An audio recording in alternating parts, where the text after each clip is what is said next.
Deathstroke is the 4th limited mythic champion in the bleed calendar for DC Dark Legion. He's going to appear in the bleed calendar once Scarecrow's banner gets to about 14 days. In today's video, we're breaking down whether you should draw for Deathstroke, minimum star viability, his tag synergies, his kit, force talents, and which legacy pieces you should use with him. Overall, I think Deathstroke is one of the hardest champions that I've had to analyze their kit and try to make a recommendation for whether you should draw him. He has an incredible kit and he does massive single target damage, but some early testing of his viability at lower stars just makes it fairly evident that this is a champion that you're going to need a lot of investment in. At the end of the day, if you're not willing to pull Deathstroke to high blue stars or low purple stars at a bare minimum, then you should probably skip him altogether. Now, we talked about in my recent Scarecrow well or skip video that there's a pretty clear path to a Legion of Doom, Arkham's Most Wanted hybrid team. And that strategy has free-to-play players and a lot of light spenders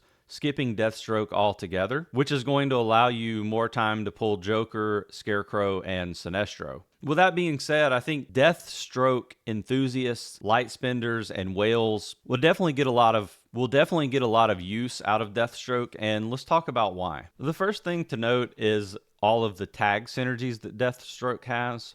The first one is going to be Legion of Doom. As you know, this one is going to increase energy restoration, so he's going to be able to cycle his ultimate a lot faster the more Legion of Doom champions he's paired with. He's also got the League of Assassins tag, and this tag doesn't have a lot of champions in it yet, so I'm not sure how useful it's going to be, if at all, right now. It's definitely going to become much more important as we receive more champions into the game, because dodge is a very important mechanic. And then the last tag synergy, this is one that I think is really helpful because there are a lot of champions in the game who have Weapon Master. It's kind of a global tag synergy.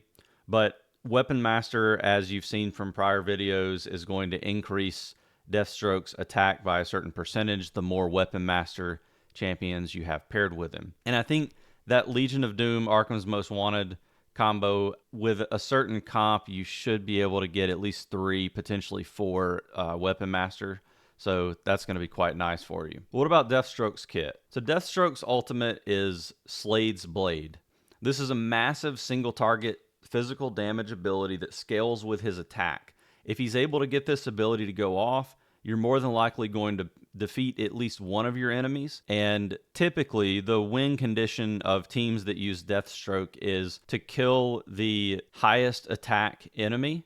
And that's going to make it a lot easier to deal with the rest of the team. So, you know, again, if you're able to get that first ultimate off, you're most likely going to win, all things being equal. One thing I'll mention from talking to a couple of whales who have pulled pretty hard for Deathstroke, shout out to Erie, one of my buddies from a prior game who has been going pretty hard on Deathstroke, and he mentioned that one of the big limitations or drawbacks for Deathstroke is he doesn't cycle his ultimate fast enough. I think you'll see that with a few other champions similar to Deathstroke. I've heard the same thing about Robin, who has a very similar kit to Deathstroke. He's kind of Deathstroke light. So just an interesting point to make here is you really want to try to figure out ways to cycle that ultimate faster. And it seems like they've almost put this limitation in to force you to use that Legion of Doom tag synergy a little bit more, which just makes it even more important that you try to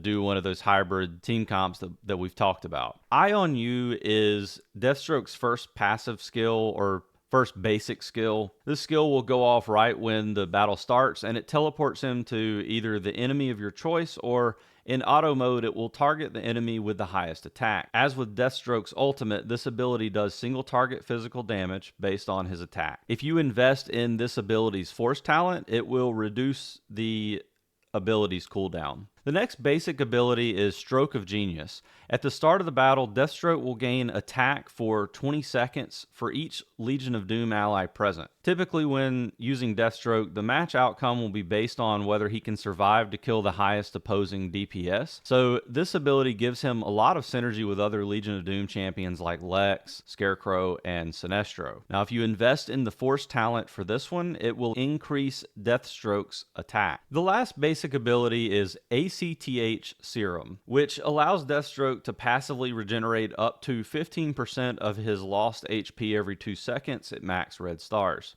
The force talent for this ability is also going to increase Deathstroke's physical defense. So this is just kind of a way to try to keep him alive, because the way his kit works is definitely going to put him into harm's way a lot faster than some of your other champions. He is the epitome of a glass cannon, so every little bit of HP recovery is going to help. Finally, Deathstroke's global skill is called Tactical Synergy, and it increases all champions' HP by up to 5%, and it increases Assassin champions' dodge by 5%. We already mentioned Deathstroke's 3 primary force talents, and I recommend that you max those out as they're the most impactful, but you'll also want to work on a few others as a priority. First, Physical Pen Boost, which is going to increase physical damage dealt. I think this one is really important to Deathstroke's kit. You'll also want to upgrade Crit Rate Boost, as it's going to give you a % increase to crit rate. I think the win condition for Deathstroke's kit is to be able to get to the highest attack enemy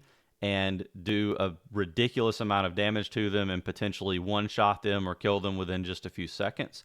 And that's going to hinge on whether or not you're able to crit the enemy. So the more crit rate you're able to get onto him, the better. And then obviously you will talk about legacy pieces in just a second.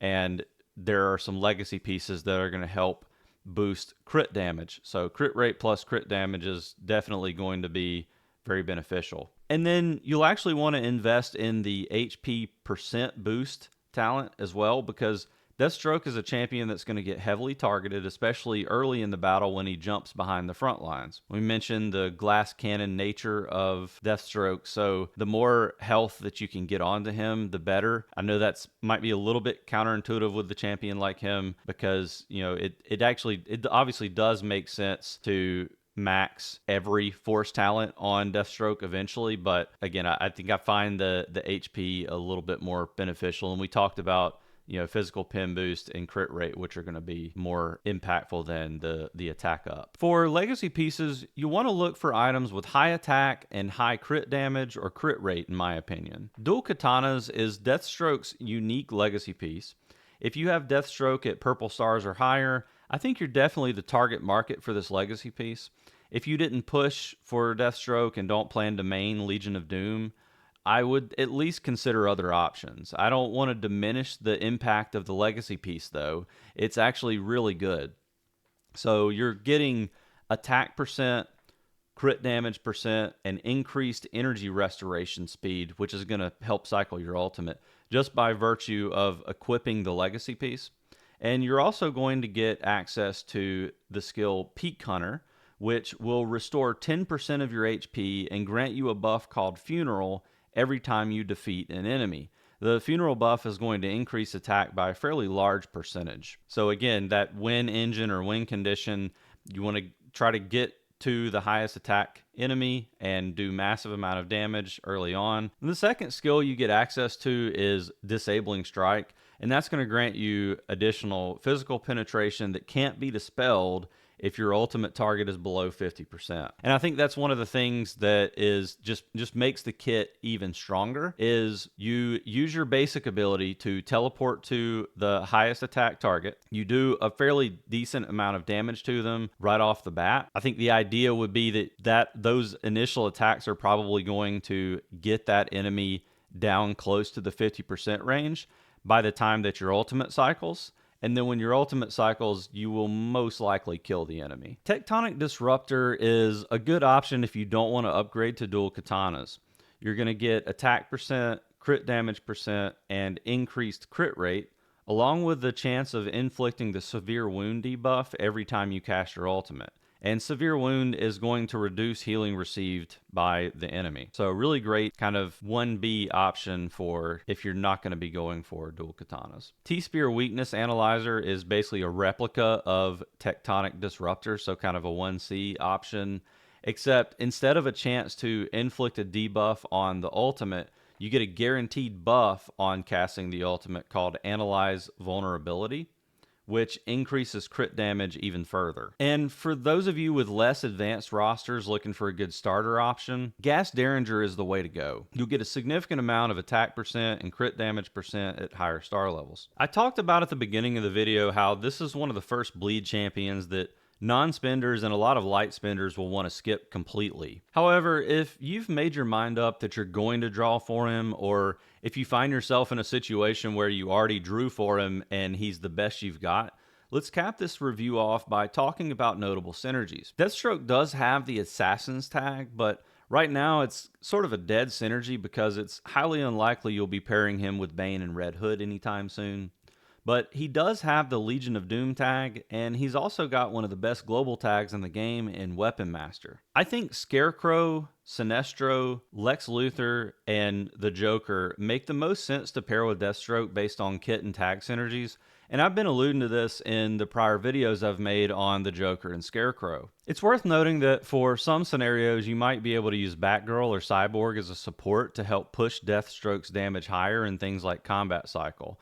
Both have the Weapon Master tag too. Well, that's going to wrap up this Whaler skip video for Deathstroke, and unfortunately this is one of those videos that's really tough to make because instead of giving you a definitive yes or no on whether you should skip Deathstroke in the bleed, I'm going to have to give you a it depends, which is, I know, a very lawyerly answer, but it really does depend on whether you are going to spend a lot on the champion and which teams that you want to be developing long term. I do think Deathstroke has a really well designed kit, and I also think he's one of the coolest looking champions in the game right now. Leave a comment down below. Let me know if you're going to be going for Deathstroke if you're on one of the newer servers. As always, a like or subscription to my channel would go a long way if you're interested in seeing more DC Dark Legion content in the future. I really appreciate all the support that I've received over the last few weeks, and I'm just super thrilled to be able to continue to make these videos for you guys. It's kind of crazy to think that my community has grown to over 3,300 subscribers, and I just can't thank you enough for showing all the love and support. So looking forward to talking to you in the next video very soon.